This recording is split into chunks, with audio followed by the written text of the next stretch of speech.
presidency. I'm telling you, emotionally ano na siya, meron na siyang depression nun. Ngayon, PRD sends the following message to Hanilet. My undying love for you and for all the things that you have done for me. Thank you.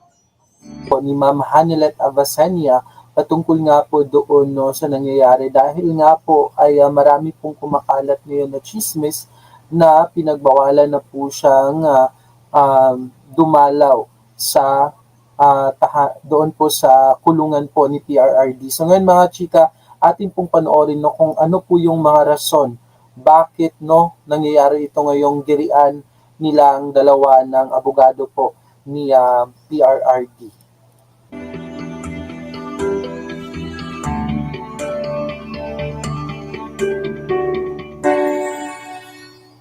Hindi na. Kasi nga, ang nangyari nun, wala akong, di ba sabi ni VP siya, may 7, 9 na warnings, di ba? Ako, nung pagbisita ko nung hapon na yon, 5 minutes bago matapos ang visitation time namin, sinabihan ako nung isa doon, sabi niya na, nung July 19 daw, nung phone conversation namin, meron daw akong sinabi, sabi ko, about the case. Sabi ko, I don't know anything about the case.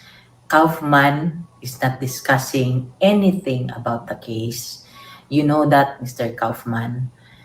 I have not asked a single paper from you on whatever it is that you are doing, so I cannot talk about the case.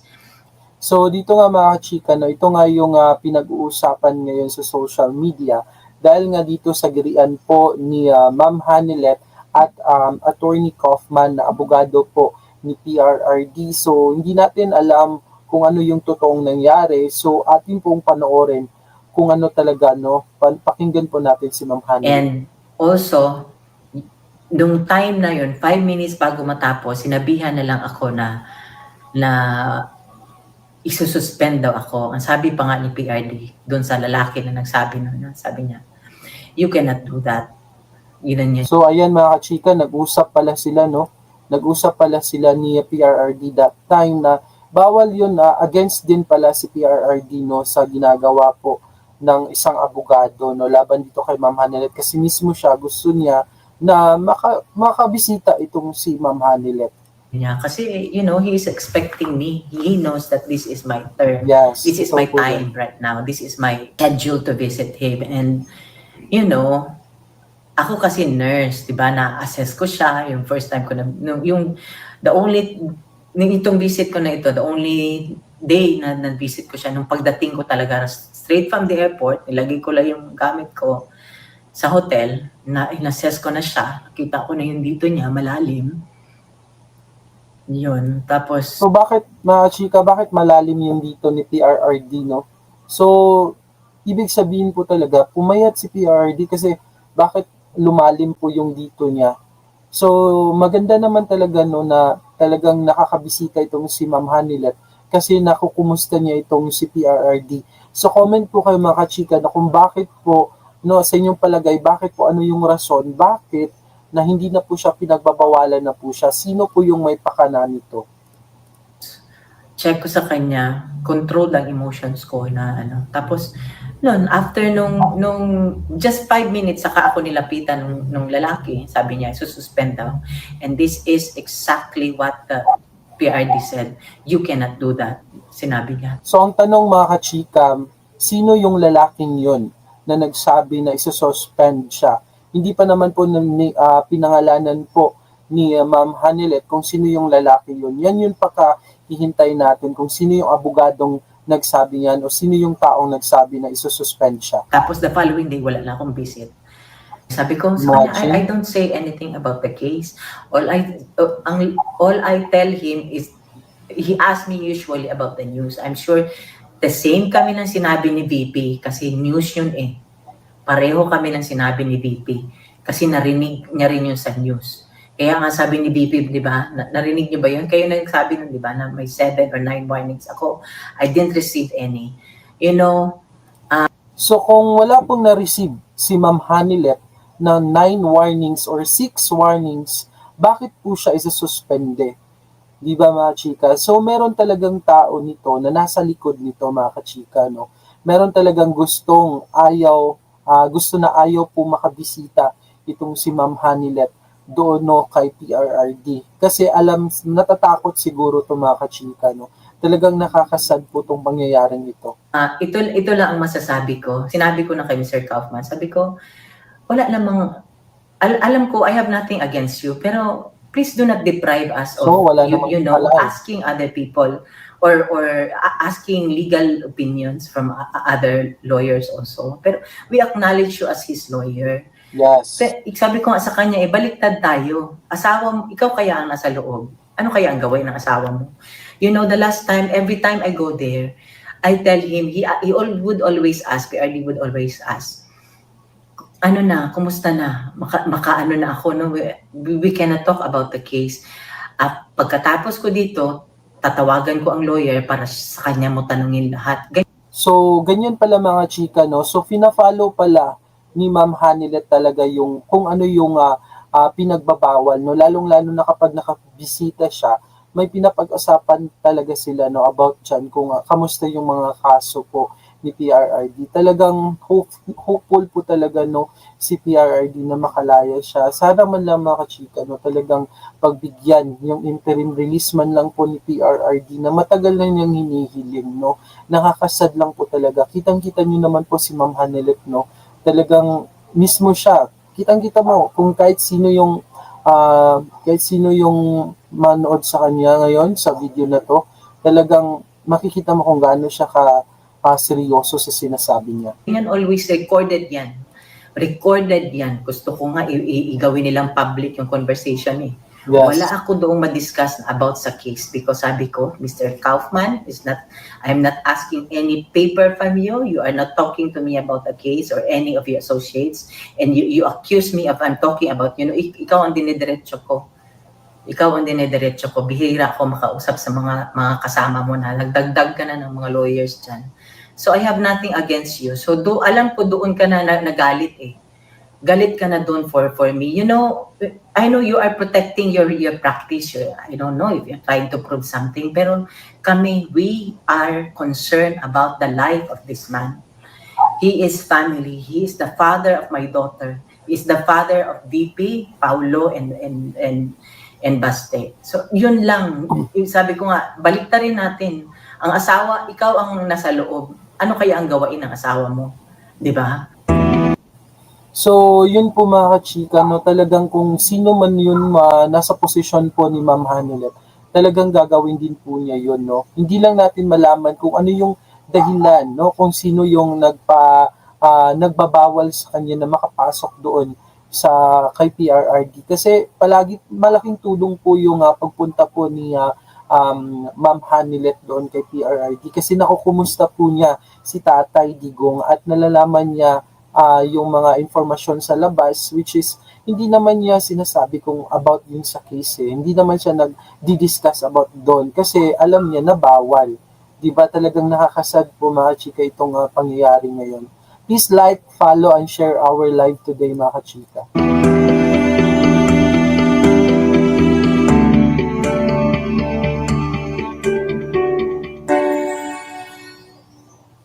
So yung tanong dito mga chika, ano yung phone conversation nyo ni PRRD noong July 19 na naging dahilan kung bakit hindi ka na pinayagan bumisita? So ating pong panoorin mga chika, ito po yung rason, no, kung bakit hindi siguro ito pinayagan dahil siguro sa mga rason na to. Ang sinabi niya sa akin July 19 and to tell you honestly, hindi niya ma-point out kung ano. Wala siya binigay sa akin notice. I'm supposed to receive it. And then, if he was able to hear it or napansin niya na noong July 19 pa nung phone conversation, why not call me up? Kasi nung one time na si VP na nag-violate na pinasa niya ang phone, kinuha kagad ang attention niya, di ba? So, sana nakakuha ako ng kapalit ko. Di ba sila VP din.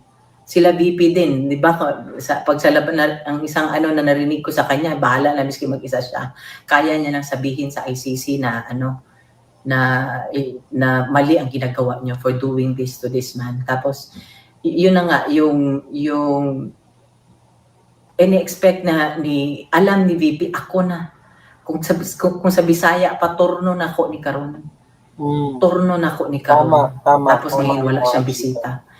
You know, even after his presidency, I'm telling you, emotionally ano na siya, meron na siyang depression nun. Ngayon, sabi ko nga ito sinabi ko sa kanya, sabi ko, hindi naman ako lawyer. Lahat ng tinatanong ko sa humingi ako ng opinion sa lawyer.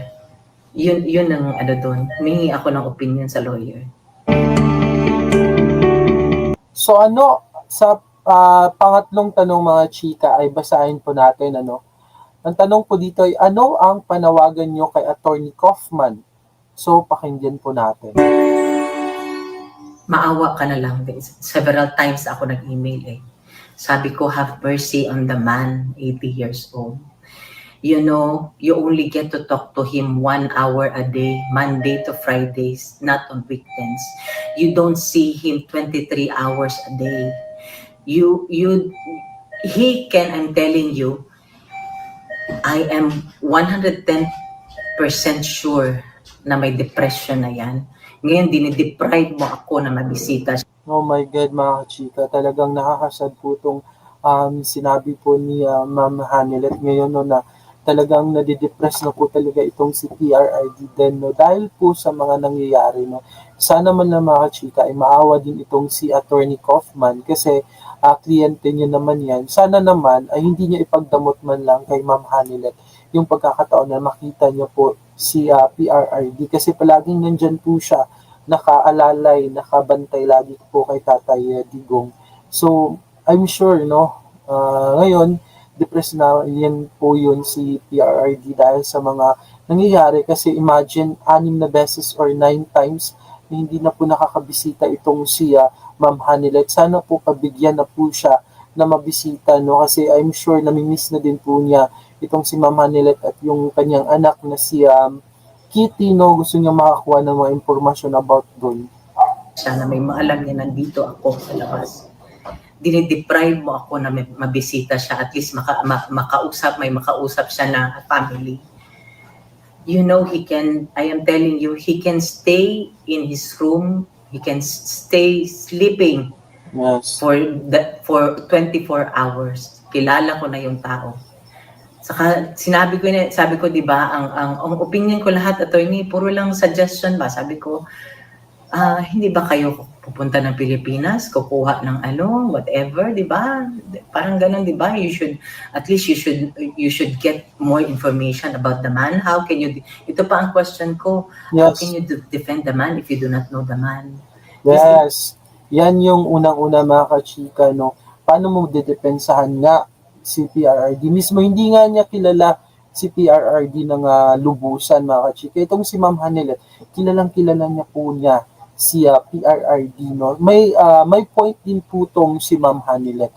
Pero hindi natin alam kung bakit kinagalit iyon ni Attorney Kaufman. Hindi natin alam kung ano yung rason niya, kung sino yung nagbabawal. Kasi sinabi na po ni Ma'am Hanilet na wala siyang nilabag na mga patakaran po sa ICC. By the way, mga chika, please don't forget to subscribe to your host, PH Litis Chika. Panoorin pa po natin. Please like and share. 80 years old, and then marami na siyang, alam mo na, marami na siyang hindi ma-remember, hindi ma-recall. Yes. Malalo na nung nagpresidente siya, mga ganun. So, yun lang ang ko. Ilang taon ba ang meron o ilang araw, ilang buwan ba meron? Do you think you can say it? Only God knows. Yes. Only God knows. Kaya yes, mga kachika, hindi natin po alam kung hanggang kailan na lang po talaga na mag-stay po doon si Tatay Digong. Kasi 80 years old na po siya. Yung edad na po na yan, mga kachika, ay napaka-crucial na yan. Dapat ini-enjoy na yan niya yung mga dapat gawin niya. Gumagala, nagre-relax kasama yung mga apo. Pero ang nangyayari ngayon ay parang hindi napakasad po kung bakit dinala pa po siya doon. Tignan niyo po, no, si Mama Hanila talagang yung emotion niya dito sa pag-interview talagang nasasad po siya sa nangyayari ngayon. Sana naman ay makinig itong si Attorney Kami Pacman. nag-i-effort kami dito na mabisita siya, mapuntahan siya, na at least may isang family member. Kaya ako, miski na ayaw niya na ako pabisitahin, nandito pa rin ako kasi in case of emergency, Yes. ako ang pinakamalapit. Imagine in case of emergency, ang taga Pilipinas, it will take them like more than 24 hours to book a plane ticket just to come here, and it would cost them how many thousands of pesos para to. Kaya ako nandito, kaya lang syempre naaawa ako.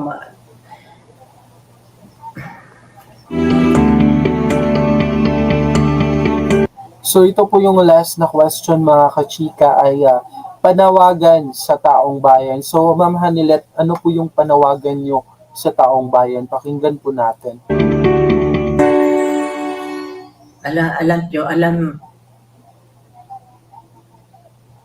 Alam ni Mayor Baste kung ano na lang ang naiisip ko. Kahit ano na lang. Sabi ko sa kanya, hindi pa natin nagawa lahat. Yes. So nananawagan ako, alam ko every time na mga Pilipino, magdasal tayo. Yes, totoo po yan mga chika. Samahan natin si VP Sara, sabi niya na miski siya na lang mag-isa. Totoo yung sinabi niya.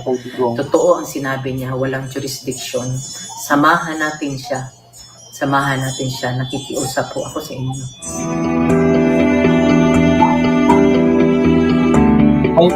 May mensahe ba si PRRD dito sa tanong na to mga kachika?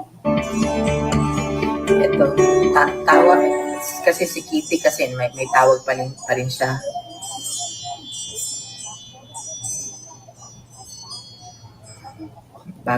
May bagong siya.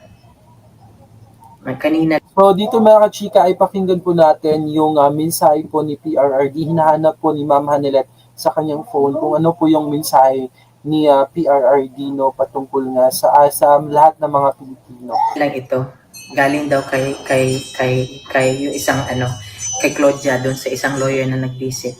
PRD sends the following message to Hanilet. My undying love for you and for all the things that you have done for me. Thank you. So yan mga kachika, talagang nakakasad po dito po sa sinabi ni Ma'am Hanilet. May message pa po talaga si PRRD dito kay Ma'am Hanilet. Talagang mahal na mahal niya po itong si Ma'am Hanilet. Pero hindi natin alam kung bakit po ipinagkakait na sana'y mabisita man lang ito, makita man lang ni PRRD si Ma'am Hanilet.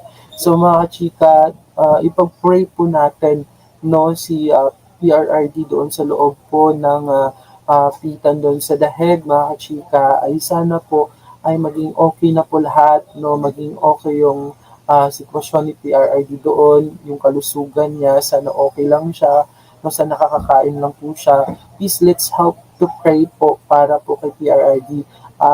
Even hindi natin sila matulungan financially, pero at least po ay makipag-pray po natin sila. Malaking tulong na po iyan para po sa pamilya po ni Ma'am Hanilet. So mga chika, sana po ay abangan niyo po ang susunod natin ng update patungkol dito. Please i-share niyo na po ito para malaman din po ng inyong mga solid supporter po ni VP Sara at ng mga Duterte kung ano yung katotohanan patungkol sa issue na ito. Maraming salamat po sa panonood sa ating 99 viewers. Kita-kita po tayo sa susunod na live natin mga kachika.